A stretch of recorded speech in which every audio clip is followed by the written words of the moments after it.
The ultimate tournament of everything.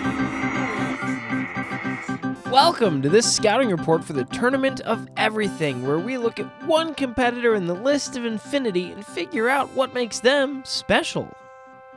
That's right. The Ultimate Tournament is a series of one-on-ones, and we split that in half, grab just one of those ones, and take a deep look at it here in the Scouting Report.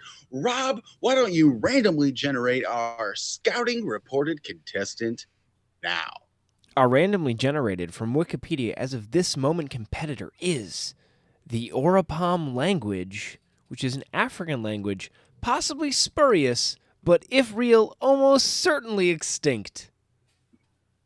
Fascinating. A mysterious language that very few, if any, people speak, purportedly once spoken by the Oropom people in northeastern Uganda and northwestern Kenya. There's only one article containing any original research on the language, and then only a handful of other articles discuss this article. The article is based mainly on the limited memories of two very old women, one a child of one of the residual Oropom families that had remained after the breakup of the Oropom, who remembered a few words. So it's either a language that did exist or the vague rememberings of an old lady. Which is just as valuable as gold, in my opinion, because it produced a word list, which we've got down here.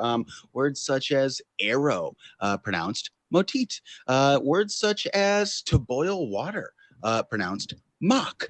We've got a whole bunch of, there's a whole list here. You could literally write articles about this language in this language, and that's pretty special. It's tough to write article about moths in moths. I kind of like those languages that take something that takes a lot of words and turn it into one syllable. I'm a big fan of that. Now, while that sounds great, a man named Bernd Hein surveyed the area less than 10 years after Wilson and found absolutely no trace of this language. So he expressed some skepticism that it existed at all, and both Lionel Bender and Roger Blench have opined that the language was made up as a joke. Well, isn't it fascinating, though, that even if that were true, we now do, in fact, have a language, and its name is the Oropom language, and you can see it in the future as a contestant in the Ultimate Tournament of Everything. Rob, why don't you tell our listeners when and where they can find us? Every Tuesday and Thursday, anywhere you tend to get podcasts, you'll hear a full-length episode of the Tournament of Everything, where we compare 9 pairs of very random things against one another to figure out which of those is the best. Things such as random moths, random people, small villages in Iran, and even buildings no one's ever heard of before. It's a pretty good time. Absolutely.